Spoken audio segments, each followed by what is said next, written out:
Do'stlar, mana yana navbatdagi zakazimizga keldik. Restavratsiya vanna 3 ta etap bilan qilyapmiz. Ancha suv bilan to'planib, toshlar chekkalarda bo'lgan.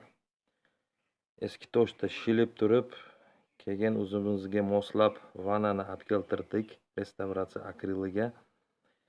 Hozir ko'rishinglar mumkin. 30 yo 40 yilda atrofida bu vanna shu holatda bo'lgan edi. Shilgandan keyin shu holatga olib chiqdik.